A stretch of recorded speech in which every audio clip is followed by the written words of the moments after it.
Okay, welcome everyone to Maine Woodland Owners online virtual forestry information session. Today's topic is Ask the Forester with Harold Burnett. Harold is our land trust forester with our organization, and he's also a very seasoned forester, having his own forestry business, working with several hundred landowners on forestry matters in Maine. And so we're very lucky to have him here. He's usually in the field, so the fact that we've got him inside is I think a bonus. Today's program is very informal. It's a chance for you folks to ask whatever questions you might have around forestry, managing your woodlot, acquiring land. I know that at times we get calls from people asking about how to go about buying land. So it could be that you may not even have property yet, but you're thinking about that. We're really open to whatever questions you might have, and we'd love to make sure that everybody gets a chance to ask and have discussions with Harold and others here about things that they're working on with their property. Because we have a nice small group, we have the opportunity to have everybody go around and introduce yourself. I know I've asked you already to say where you're from, but if you wanted to just talk about a little bit of what you're hoping to get out of today's program, we have an hour for this program, and hopefully we get a lot of good, interesting topics covered. So I'm going to start. I'm Jen Hicks. I'm the Director of Communications and Outreach with Maine Woodland Owners. I edit the newsletter, and I also manage the membership program and our website. So my goal is to make sure that our members and the public and woodland owners and those who support woodlands in Maine feel like they have the information they need to make good choices, to understand what needs to be done to protect and to support conservation of forests here in Maine. And I'm based here in Augusta.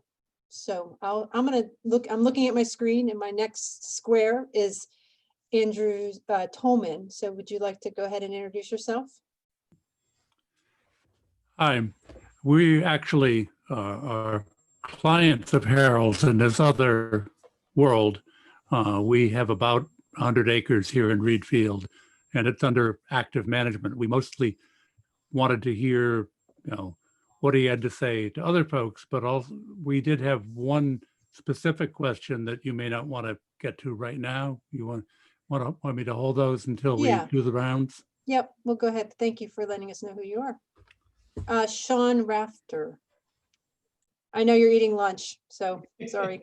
Yeah, I'm grabbing some lunch, but just Sean Rafter, Wiscasset, active with Swamp and the Woodlands, and we're currently having 200 or 180 acres harvested. Some work going on currently, so it's very interesting and current for me. Terrific. Thank you. Thanks. Hi, Allison. It's nice to see you again. You want to introduce yourself? Hi, I'm Allison Flournoy, and with some family members, I co-own about 70 acres in Winthrop, about 40 of which is woodlot, which has been not managed. We've just used it for recreation, but I appreciate Maine Woodland Owners and the information I get just to be a more informed owner, so that as we make decisions over time, I can learn the information I'll need. Terrific. Ted Wright. Ted Wright, Brunswick. So I don't have a woodlot right now. I do have, well, I shouldn't say that. I have 40 acres up in Holton, Maine, up in Aroostook County. But I work with loggers and landowners working on certification. So, and I'm a Maine Woodland owner member, and just here for the information. Terrific. Thank you. I believe Scott is our last person to introduce themselves. Yes, hi, I'm in Cornish. I have some various parcels of woodlands, and I'm interested in what to do next with a field that was a field up until about 1960 and has grown up in pine with now very small grounds left. And I'm wondering, thinking about maybe clear cut to get pine regeneration or what. And I don't know. I think I just have to wait right now because the market for low grade stuff is so poor, but I'd like to learn more about that. Perfect, thank you. Harold, would you like to do a quick intro of yourself? Sure. Yes, I'm Harold Burnett, and I work with Maine Woodlands, overseeing the management of the 7,000 or so acres that that the organization owns, that we actively manage, along with overseeing a number of conservation easements. I do that 2 days a week, and then the rest of the time I'm run a consulting business out of Winthrop. So, working with folks just like yourselves, obviously, as Andy suggested. Anyway, so delighted to be wearing two hats these days. It's just sort of a fun opportunity to go back and forth with a lot of education and a lot of management, meeting new folks. So it's a lot of fun. So as I said, this is an open-ended ask your question session. I also, if we had some time, would love to have Harold give some update about our lands. We have almost 11,000 acres in Maine, and Harold's primary job is to keep track of them, making sure that the harvest, the planned harvests go as planned, the management plans are up to date, and that we know what we've got on our properties. So he's been a huge asset for us as we've grown in that area. And so we like to see that, we like to have our lands serve as a demonstration for landowners. So it's a good opportunity to have some sort of way of showing what we're talking about. We don't have the only way to manage, but we do try to do best practices when we manage our land. So Harold's part of the lead on that. So anyway, so if we have time, Harold, you can talk a little bit about what you've been doing and what the plans are for the winter. Yep, happy to. But let's dig in with some questions, and you can do one of two ways. You can literally put your hand up and I'll keep an eye on you. Some of you don't have your video up, so if you want to type in your question, you may do that as well. Or there's also the feature where you can raise your hand. You can click on the button to raise your hand as well, and I'll acknowledge you that way. So I know that, let's see, Andy, you said you had a question ready to go, so maybe I'll start with you and then we'll go from there.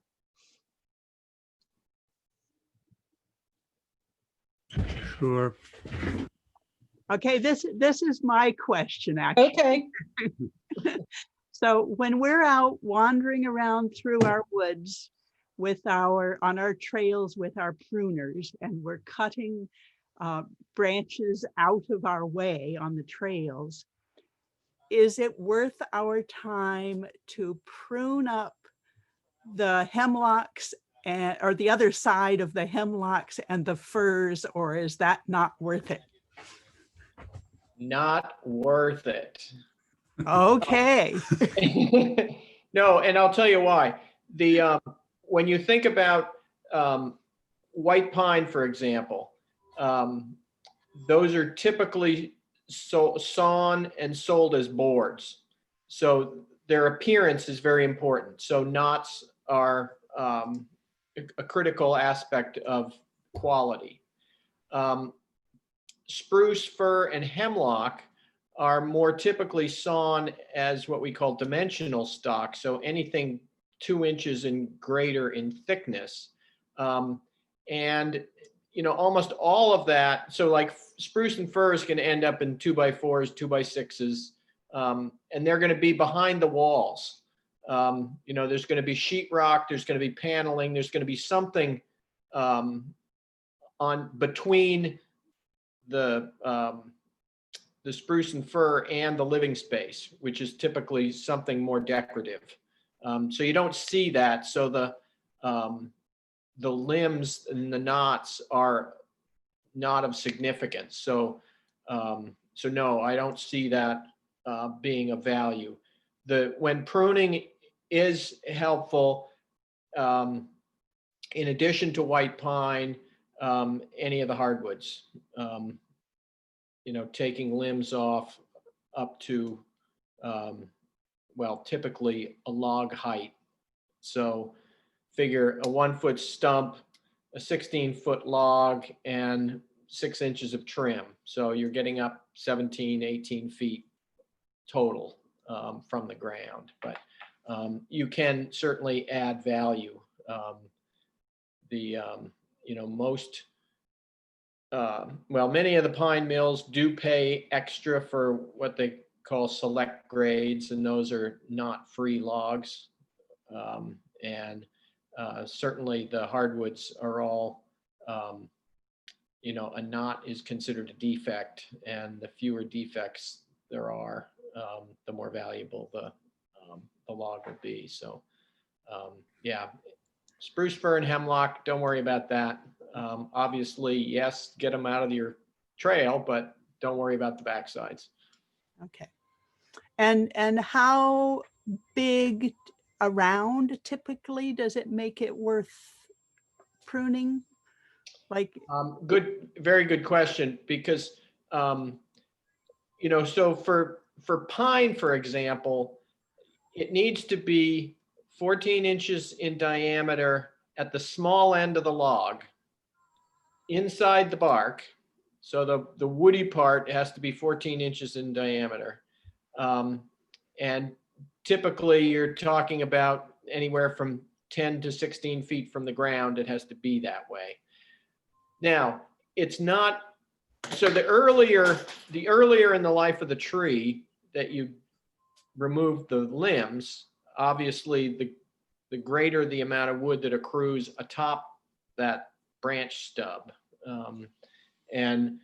So if you're, I would say ideally almost anything up to 6 or 8 inches is good. When you get beyond that, it's going to be a lot longer time to accrue the clear lumber. On the other hand, as a forester who's trying to sell wood, I don't mean to be, anyway, all we need to do is fool the mill into thinking that the log doesn't have any knots in it. So, you decide how long it takes to do that. They're pretty smart. So I'm being a little joking, but typically you need to prune early. And, to be honest, it takes a long time to accrue the growth. 30, 40 years probably after pruning is when you'd see the real benefit. So, and then obviously you have to market it well. You have to be able to sell it into that highest market. But it's also, you can prune almost anything you want. It's, if you enjoy doing it, if you see the value, have at it. It's good exercise. Great. I'm gonna say something else. Who's next with a question? Sean?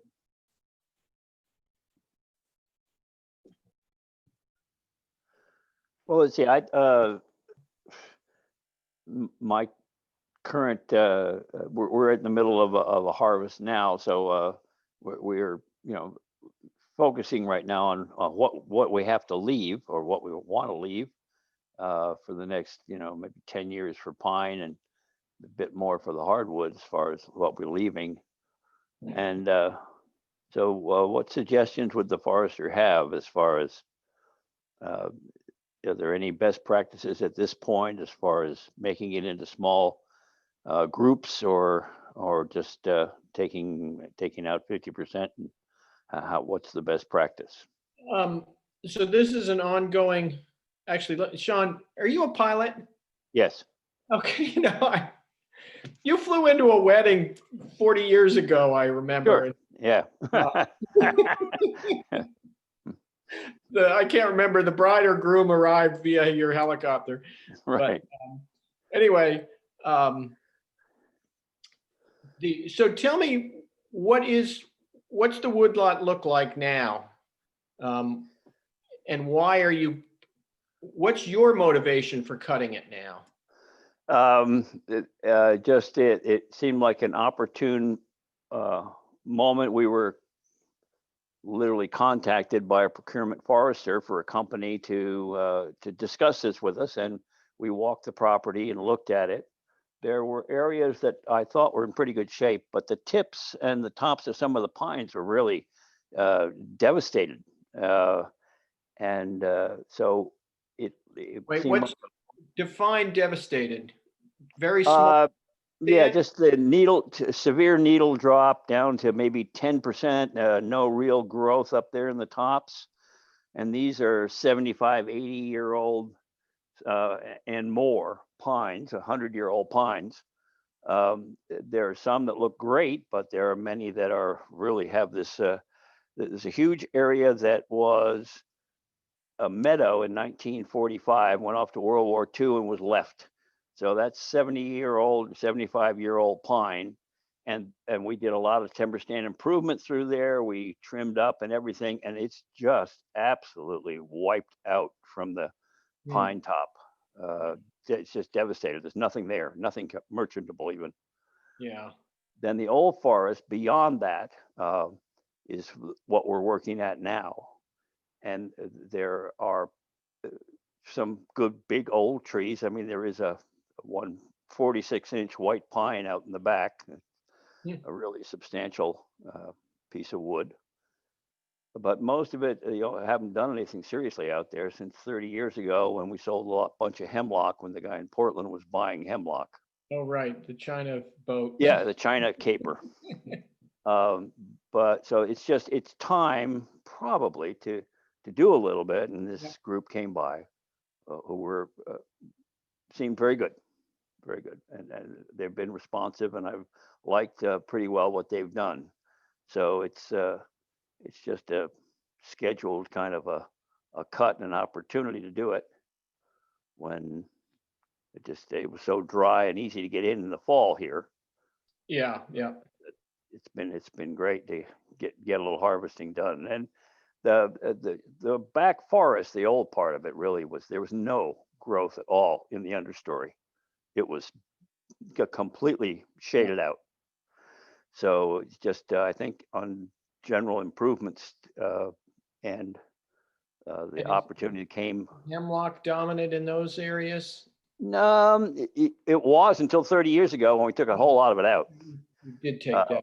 That's still, kind of the understory, but the white pines come in pretty nicely, and a good mix of old birch, some fairly large beech, big old stands of stuff. Yeah, I mean, obviously sight unseen, it's a little difficult to prescribe, but I think that, certainly Wiscasset, for me, what you describe about the pine area, that's just a tough one. There's a number of things that appear to have contributed to that situation, this pine needle fungus that causes needles to drop in June. Have you been seeing any of that? Well, I wasn't really looking for it at that point. I have noticed that that there's been a real devastation in that whole 70-year-old, 50 to 70-year-old crop of pine. Over the last year and a half, it's really just gone downhill and downhill. Oh, that rapidly and that recently. Well, I'm not keeping a real close track through the winters, but as just a walkout. Yeah. No. Anyway. That's a tough one because if you're dealing with an old field, which is, how well drained is the field? Pretty well drained. Yeah, it's Yeah. not boggy at all. It's upland. Oh, okay, okay. It's already got a good regeneration. We've got 10 to 15 foot white pine coming up underneath it already. So it's Oh, not, you do? yeah, Okay, it's already starting to come up, but amongst a whole bunch of dead stalk. yeah. So what type of equipment is the contractor using? Large harvester and then 2 large grapple skidders.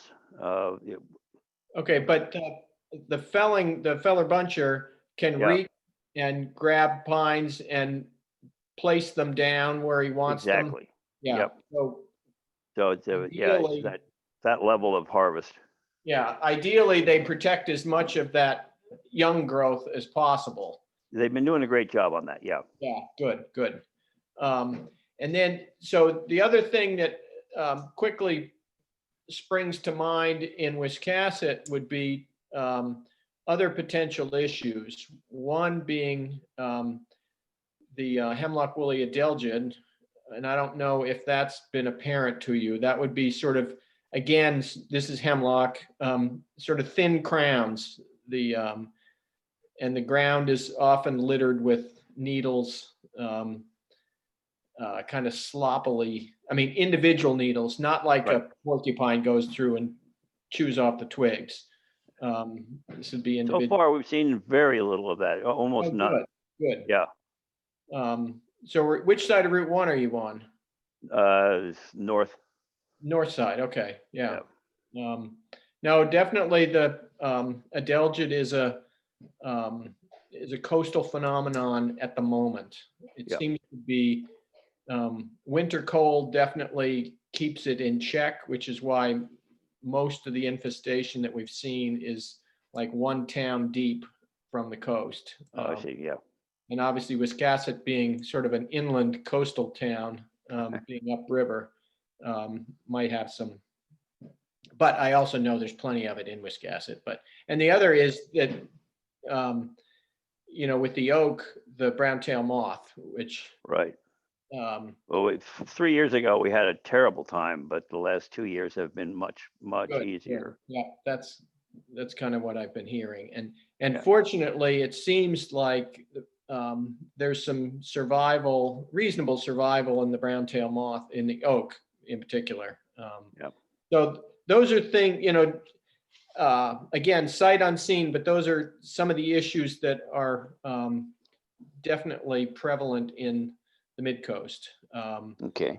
And So what suggestions about tidying up afterwards and also access? Do you chain it off, or how the access road to the yard is going to be? totally depends on how you use it. Yep. If it's only there for the benefit of loggers who come in every 20 or 30 years, block it with rocks or log or something that you don't really need to move. But if you need your own access, some sort of chain, or some kind of gate that you can open Right. Okay. with ease instead of trying to bulldoze the rocks out of the way. No, I think also, what's important in, it's not just an after effect thing, it's a sort of beginning thing too, is, if any equipment needs to cross brooks, making sure that those are protected, ideally with some sort of temporary skidder bridge. And then, as part of closeout, those get removed, and the approaches, oftentimes you're looking at, the stream in the bottom, and then you've got the approaches. Well, it drains into the brook. So making sure that there's some sort of diversion construct, whether it's a, earthen berm, or, it's an accumulation of tops and branches that just slow down the water and keep it from going into the, but how you clean those crossings up after you remove the bridge. Or sometimes they're not using bridges, they'll put, logs sort of parallel with the stream flow just making sure all that stuff comes out. Yeah. When they're done.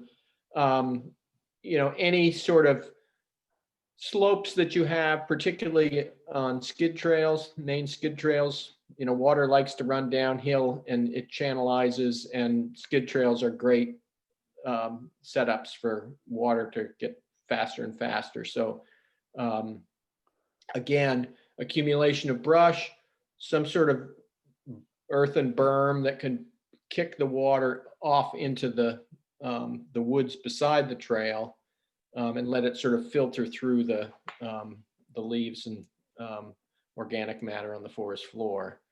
Yeah, I figure we probably generated about 40 new vernal pools. Did you? And then, the yard, these guys presumably are chipping. Is that Yes, true? yes, they are. So those yards tend to be fairly clean anyway, but Yeah, they're doing a nice job. there's invariably a pile of stuff that accumulates sort of at the mouth of the chipper. And presumably they've been carrying a bunch of that sort of back in the woods when the skidders go back in. Yeah, okay. But otherwise, making sure that the wood's all picked up, and anything that was brought to the yard is picked up and trucked. Correct.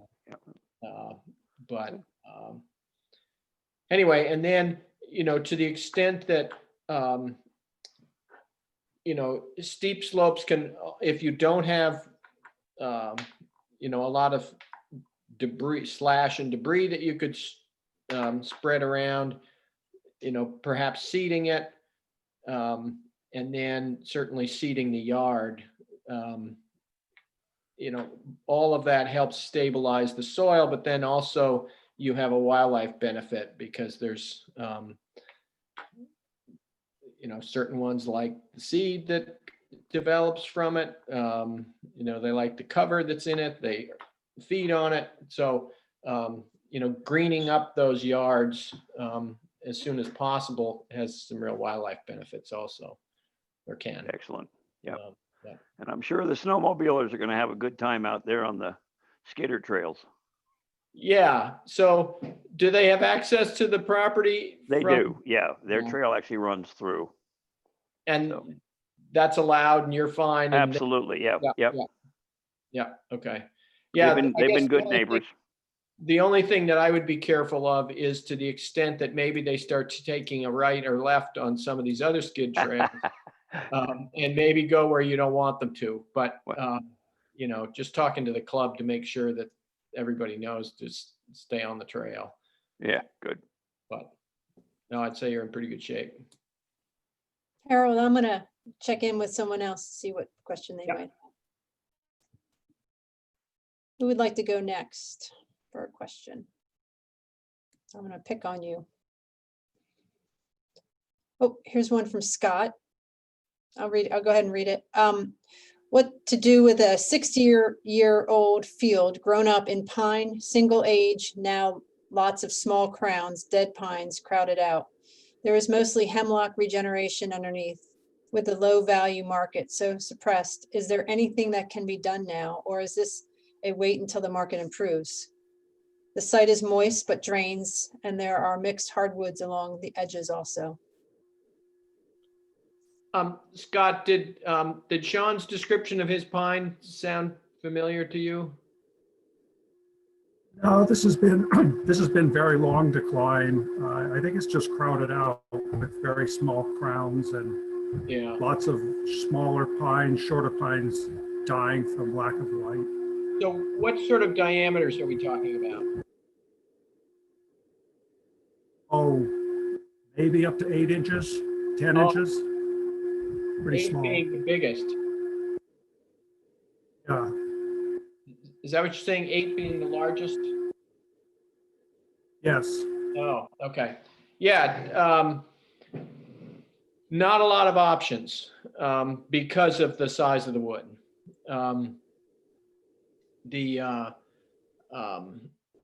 other hand, I mean,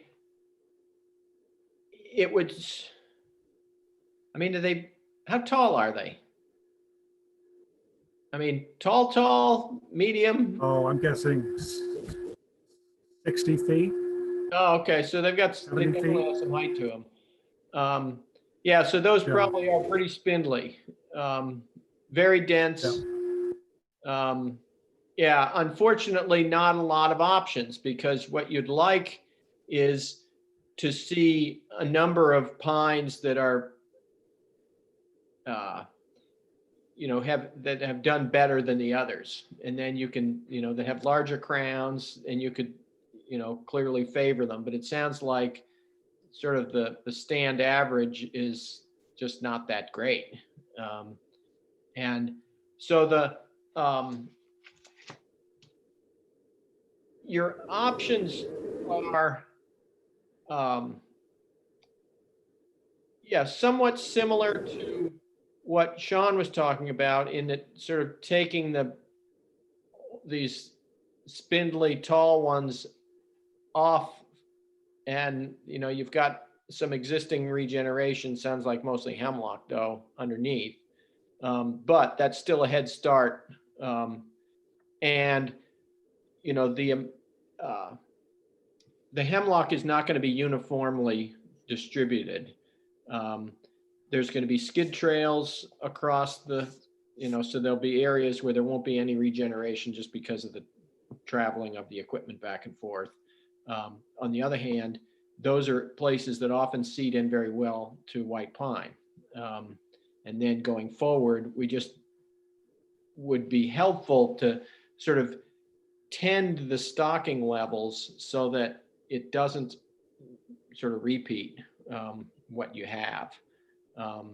But conceivably, if you can get pine to become established, you might have a nice combination, because the pine would grow taller faster than the hemlock ultimately, and yet the hemlock would then shade out the branches on the lower stem of the pine. So you don't have to be out there with a pruning saw, because they'd more naturally prune. But then getting to the issue of the market, your options are very limited. The chipping is essentially your only outlet is the only current market for pine that's not going to go to the sawmill. On the other hand, it's very possible that you might be able to buck logs off of some of these trees, because presumably they're relatively straight, because they're dense. There's a lot of them. They don't have a lot of diameter, but they have, let's assume that they're straight. And some of the pine mills can take a log down to a 5 or 6 inch, again, small end diameter top. And any of the wood that can be moved into a sawmill obviously is that much less that needs to go to the pulp mill, but also it's going to its better. That's where you want to be sending as much of your wood anyway. But the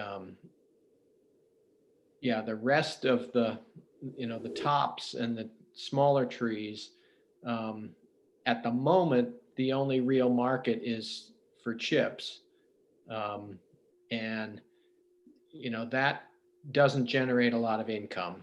I mean, a tractor trailer, and you're talking about $30 of income. I mean, it's $1 a ton, $2 perhaps if you get lucky, but anyway, so it's not, the market right now is just very poor. But pine is the thing that is suffering the most in the market. The others, hemlock and hardwood, can be moved to the pulp mills. Again, rates are down slightly since the mill in Jay blew up last spring. But that they do have markets for that. And, generally pretty available. And I think coming from Cornish, you probably have a couple of options too as to which way you can go with the with any pulp that you have. There's a variety of chip plants, although again, there too, the supply of chips far exceeds the current demand. But loggers are still making livings. They're still cutting trees. They're still chipping. They're selling pulpwood. It's just the market is not paying quite what it was, and things are a little tighter. But anyway, I mean, on the other hand, it sounds like a somewhat challenging stand. And do you have other parts of the woodlot that might have something different in them that? Yes, Yeah. there are other parts that are coming back. They were high graded in 91. Okay. And some of those are coming back, and there's some decent hardwoods scattered about.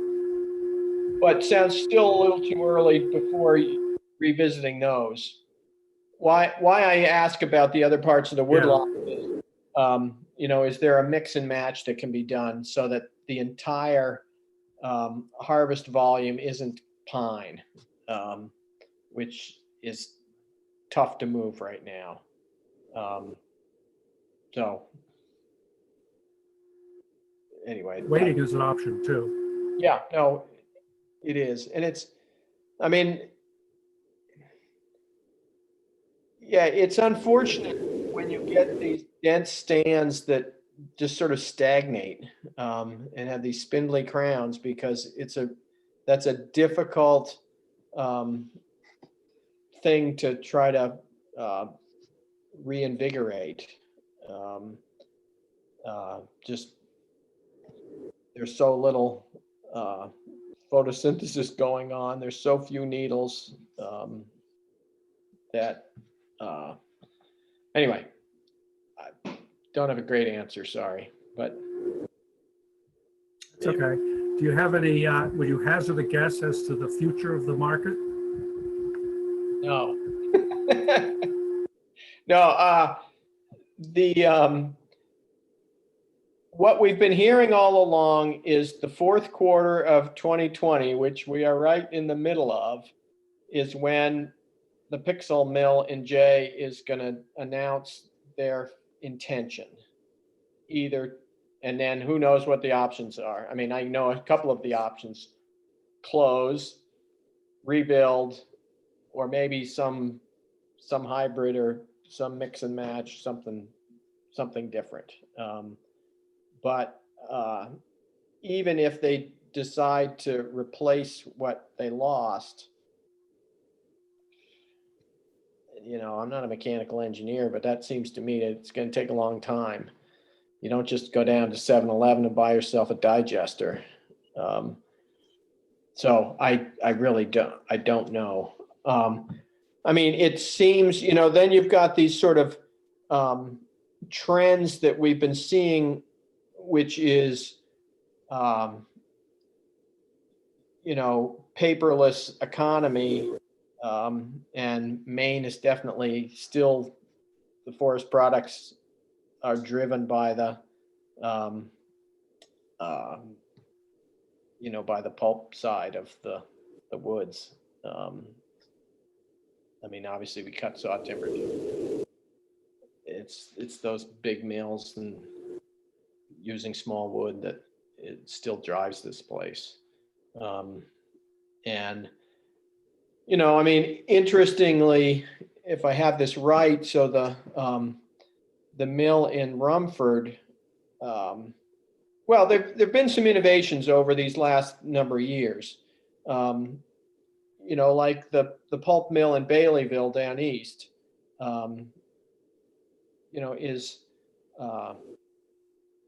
is turning out essentially toilet paper, among other, well, that seems like a pretty solid market.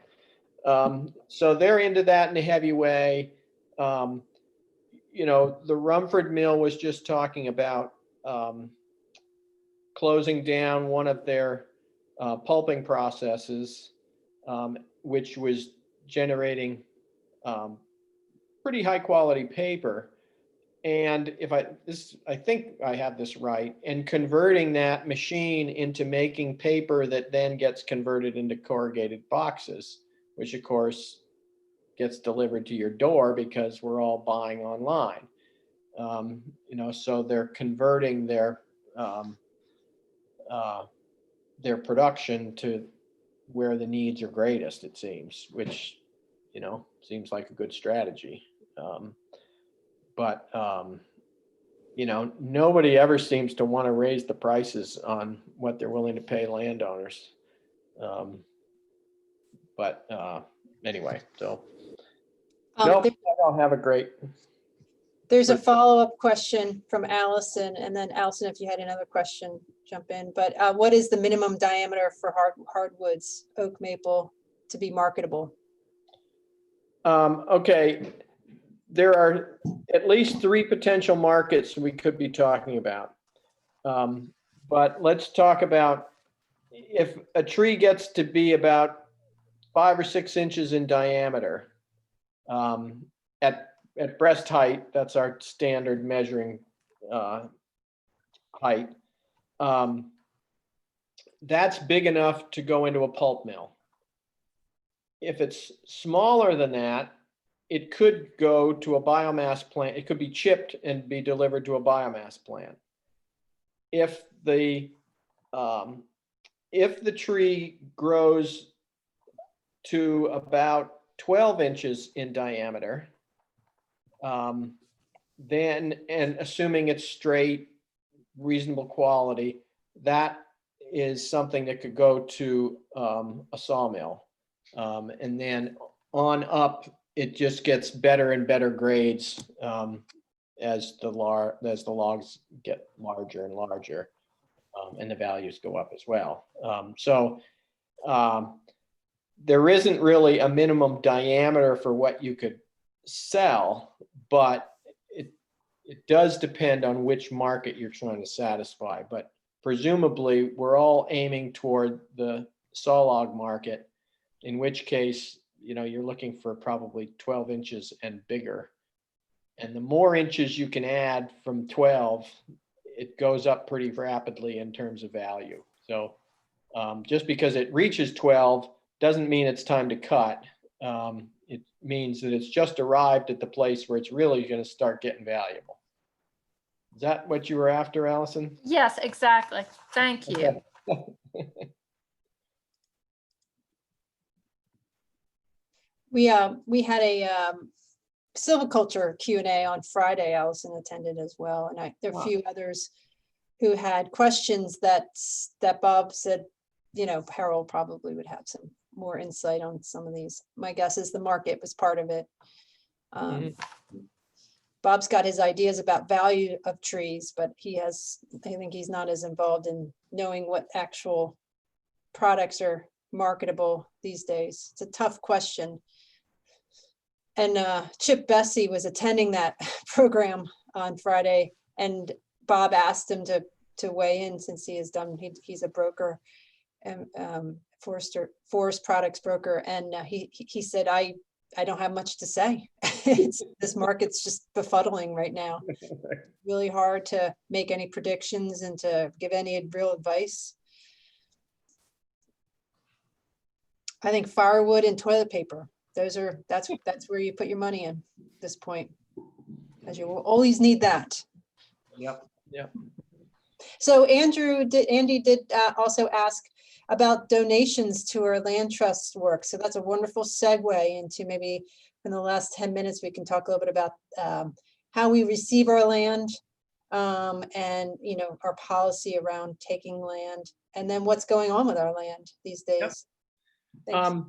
Yeah, so yeah, we are always grateful for folks that are looking to preserve their land long term, because that's certainly a role that our land trust provides. And as you know, just from reading the newsletter, it just keeps happening and happening and happening. They tend to be relatively long processes because donating land is quite emotional.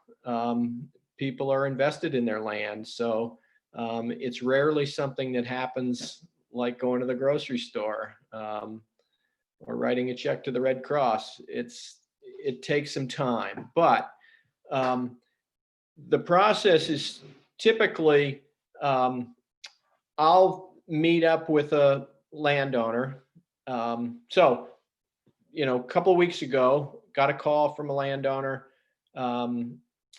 that was selling one side of the road with the house.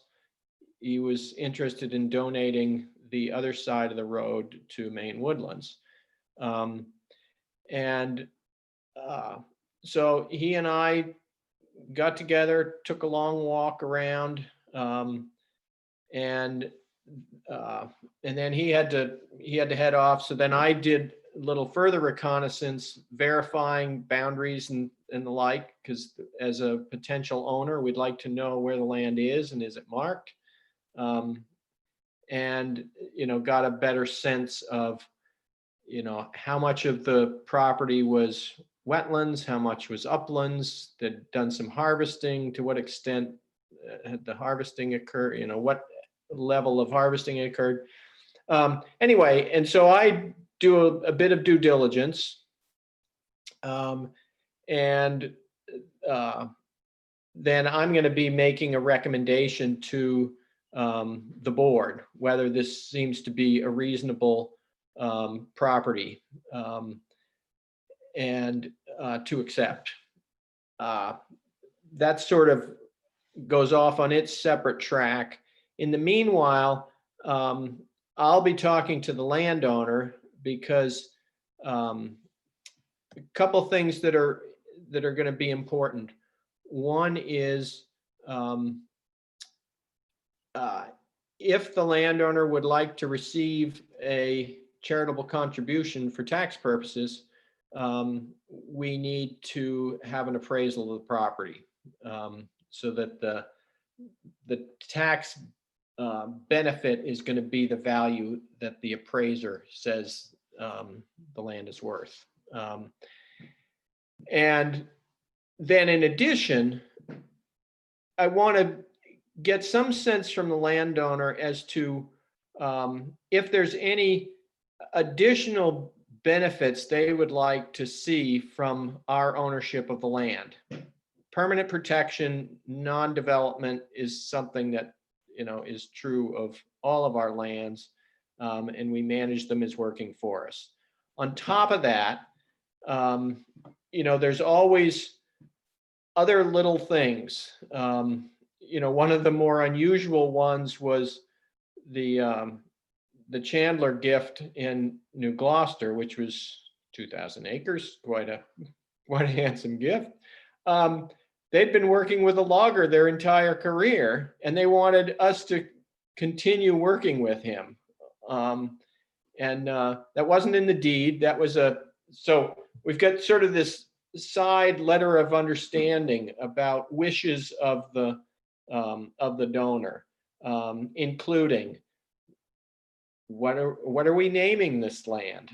Oftentimes they're memorials, so mom or dad's name goes on the property, or whomever. But anyway, that I do a lot of conversing with the landowner to see if there's anything that that they would like particularly recognized. But typically we're looking at, as I said, long-term protection of the land from development, continued maintenance as a working forest. Hunting is generally allowed with a few restrictions, like no permanent stands, no game cameras, things like that.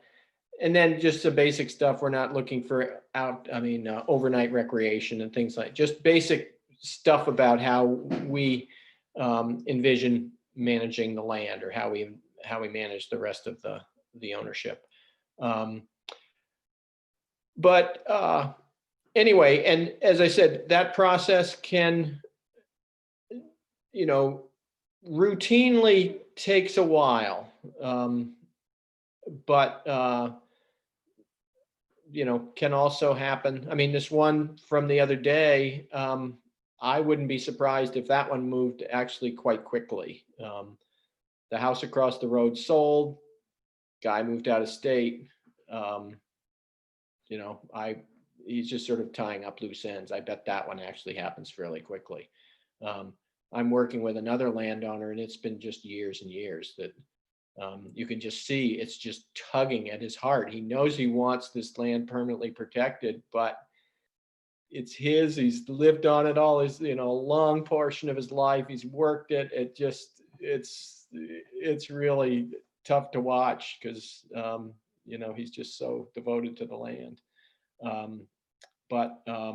Anyway, and then getting back to some more specifics. So assuming that there's an interest in a charitable contribution, we've got the appraisal. And then typically Maine Woodlands handles all of the closing costs, deed preparation, filing fees, and the like. And at the end of the day, there's an IRS form that is given to the landowner, the state, that has the appraised value on it. And, that's recorded, or that's, the IRS is aware of it. Anyway, so Andy, is that clear as mud, or is there other? And then I will say there's other means of protecting land. Donating it outright is one.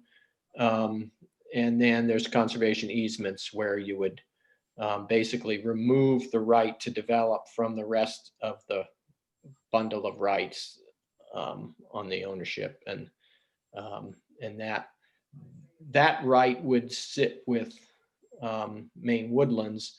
All the other rights, grass and timber, mineral, would stay with the current owner and any subsequent owners, with the Maine Woodlands having the responsibility to verify that, in fact, in 20 years from now, some future owner doesn't build on it. And if they do, we have to litigate to make sure that gets removed. But anyway, if I droned on too much, let me know, Andy. Andy, are you thinking specifically about your situation, or are you just in general? Well, it's a combination of ingredients.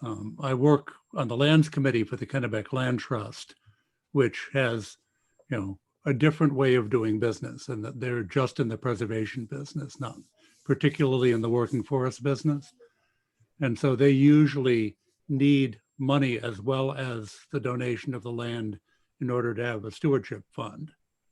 And as I know, because you, particularly with donations, eventually manage to make some money, often don't need stewardship. But we're thinking about, we're not getting any younger. If the kids don't want our land, what are we going to do with it? Because it doesn't grow houses well.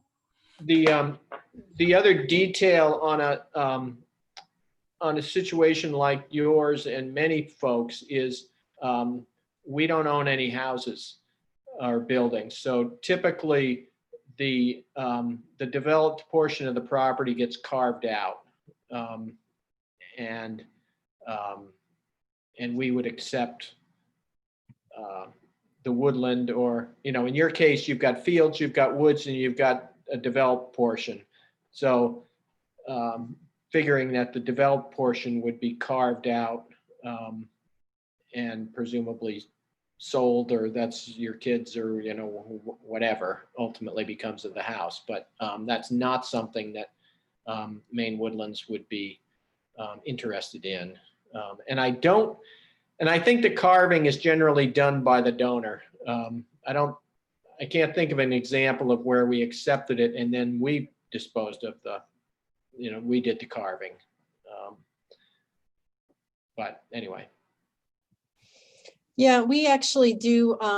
We have some materials on legacy planning. So donating their land to an organization like ours is one of the many pieces to, solve that puzzle for folks. On our website, we do have some resources. We even did a webinar like this on legacy planning, and that's on there as well. So you could read about that, but or listen to that, because it's a big conversation. And the hardest part is that first part, talking to your kids and figuring out what they want, or that could be the easiest part because they're clear about what they want and don't want. And so when we talk to people about donating land, or they're trying to help them come up with some ideas for their land, last on our list is asking, hoping that you'll be donating land to us. We want it to be the right fit. So we never push hard on either way. It has to be a really good match for the donor and for us. And part of it is also just knowing its history and how it's been managed. So some of the property we do know a lot about it, and that makes it an easy choice for us. And it's something we've been talking with someone for a long time, as Harold has indicated. It's not a short conversation. It's not something that happens out of the blue, although sometimes it can. Sometimes someone shows up and says, I'm ready. And we've had, I guess one of our shorter ones was recently, within 8 months, the deal was done, from first conversation to the signing of the deed. So it has a lot to do with age and where people are and how clear they are about what they want. So an ongoing conversation. Well, we've hit the mark, 1 o'clock. Wonderful to have everybody here. And I'll be posting this video on our website, and we'll do this again, because I think this is a nice opportunity for people to have their questions and have a nice, access to someone who's got this much knowledge and forestry practice. So thanks, Harold.